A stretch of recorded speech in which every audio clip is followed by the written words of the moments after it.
పౌర్ణిమ, గురువారము 2 విశేషంగా ఈరోజు వచ్చాయి. పౌర్ణిమ అనేక 7 రోజుల్లో ఏ రోజైనా రావచ్చు. శుక్ర పౌర్ణిమ, సోమ పౌర్ణిమ, బుధ పౌర్ణిమ ఇట్లా ఏ పౌర్ణిమ అయినా రావడానికి అవకాశం ఉంటుంది. కానీ గురువారము, పౌర్ణిమ 2 కూడా విశేషంగా కలిసి రావడం వల్ల గురువులను స్మరించుకొని గురువుల ఆశీర్వాదాన్ని పొందగలిగేటువంటి మంచి తరుణము, శుభ సమయము ఈరోజు. కాబట్టి మామూలుగా మనము లోకంలో చూస్తుంటాము, ఏదైనా వెలుతురు ఒక వస్తువు కనపడాలంటే దానికి ఒక వెలుగు అవసరము. ప్రకృతి పరంగా ఉండే వెలుగు అంటే పౌర్ణిమ.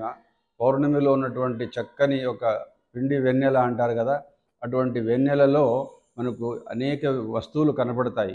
అక్కడ ఏం చీకటి ఉండదు, అంధకారం ఉండదు, అంతా వెలుతురే ఉంటుంది. జ్యోతి తమసోమ జ్యోతిర్గమయ అంటారు కదా, ఈ జ్యోతి అనేటువంటి ప్రకాశం అనేటువంటిది పౌర్ణిమ రోజు విశాలంగా ఉంటుంది. ఒట్టి పౌర్ణిమలో మనం చూడగలిగినప్పుడు మనకు తెలియకుండానే ఎంతటి వారికైనా కూడా అజ్ఞానం అనేటువంటిది ఉంటుంది. ఆ అజ్ఞానాన్ని పారదోలి ఆ కనపడే వెలుగులో మనకు ఇంకా మంచి జీవితాన్ని, జ్ఞానాన్ని ప్రసాదించే వాళ్ళు గురువుల వారు.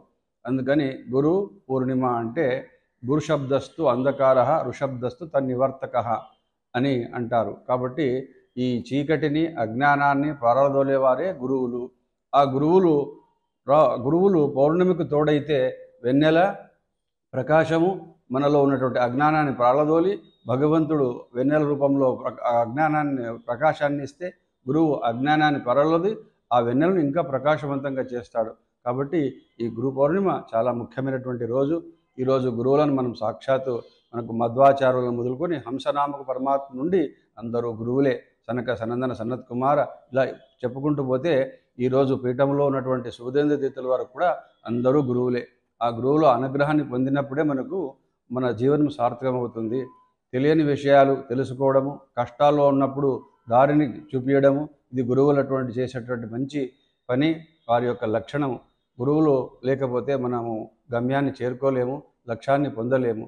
అటువంటి గురువులు రాఘవేంద్ర స్వాముల వారు అనేక గ్రంథాలను రచించి వేదాలకు వ్యాఖ్యానాలు రాసి అనేకటువంటి జ్ఞానాన్ని వారు సంపాదించుకున్నటువంటి వారు. ముందు తరాల వారికి ఎటువంటి అజ్ఞానం ఉండకూడదు, సంశయం ఉండకూడదు అని చెప్పి ఋగ్వేదానికి, యజుర్వేదానికి, సామవేదానికి, అధర్వణ వేదానికి, మహాభారతానికి, భాగవతానికి అనేక గ్రంథాలు, ద్వైత వాంగ్మయము మరి ద్వైత ప్రతిష్టాపనాచార్యుల మధ్వాచార్యులు అనేక గ్రంథాలకు, శ్రీమన్ న్యాయసులకు కూడా పరిమళమైనటువంటి వ్యాఖ్యానం రచించి ఎటువంటి పామరులకు కానీ పండితులకు కానీ అజ్ఞానం ఉండకూడదని గ్రంథాలను వ్యాఖ్యాన రూపంలో మనకు ప్రసారింపజేసినారు. వీటిని అధ్యయనం చేస్తే మనకు స్థిరమైన జ్ఞానము, భగవంతుడైనటువంటి నేరుగా భగవంతుని దర్శించేటువంటి దివ్య చక్షువులు మనకు వస్తాయి. అది జ్ఞానం ద్వారానే, చక్షువుల ద్వారానే